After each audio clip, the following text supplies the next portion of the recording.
বাংলাদেশ জাতীয়তাবাদী দল বিএনপির ৪৭তম প্রতিষ্ঠাবার্ষিকী উপলক্ষে সাতক্ষীরার শ্যামনগর উপজেলায় ২ দিনব্যাপী বিনামূল্যে চিকিৎসা সেবা ক্যাম্পের আয়োজন করা হয়েছে। সাবেক সংসদ সদস্য ও বিএনপির জাতীয় নির্বাহী কমিটির সদস্য কাজী আলাউদ্দিনের উদ্যোগে এই চিকিৎসা ক্যাম্পটি মালঞ্চ টেকনিক্যাল কলেজ শ্রীফলকাটি প্রাঙ্গণে অনুষ্ঠিত হচ্ছে। ১৯ ও ২০ সেপ্টেম্বরে আয়োজিত এই ক্যাম্পে বিশেষজ্ঞ চিকিৎসকরা রোগীদের বিনামূল্যে চিকিৎসা সেবা প্রদান করবেন। এ সময় উপস্থিত থাকবেন ডাক্তার সাকির হোসেন সাদ, ডাক্তার ইশরার আহমেদ, ডাক্তার রিফাত জাহান এবং ডাক্তার মশিউর রহমান।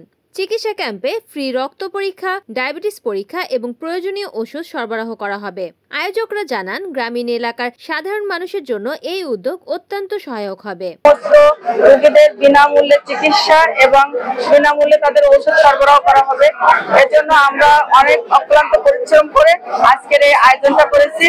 জনাব তারেক রহমান এবং দেশনেত্রী খালেদা জিয়ার কাছে আমরা এই সাতক্ষীরা ৪ শ্যামনগর আসন থেকে আমরা ধানের শীষের দিনে প্রার্থী হবেন, তাকে জিতিয়ে আমরা দেশনেত্রী বেগম খালেদা জিয়া এবং তারেক রহমানের হাতকে শক্তিশালী করব। আমরা গরিব মানুষ, এরকম বড় ডাক্তারের কালেকা জাতি পারিনি, টাকার অভাবে, তাই এখানে বড় ডাক্তার আইছে, আমরা চিকিৎসা হতে আইছি না যে 2 দিনে সব শেষ হয়ে যাবে। আজকে থেকে আমরা তাদেরকে অ্যাওয়ারনেস এর জন্য কাজ করছি এবং তাদেরকে অনেক ইনভেস্টিগেশনও দেয়া হবে। তো পরবর্তীতে এবং এটা ফলো আপের জন্য আমি প্রতিনিয়তই হেলথ ক্যাম্পটা রেগুলার বেসিসে করব।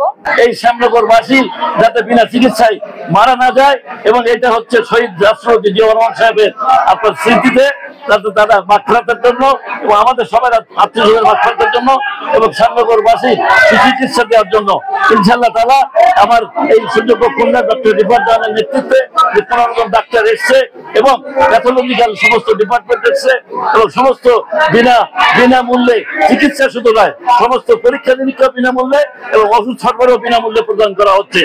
রিপোর্ট করেছেন সাতক্ষীরা প্রতিনিধি আব্দুর রশিদ, NN টিভি।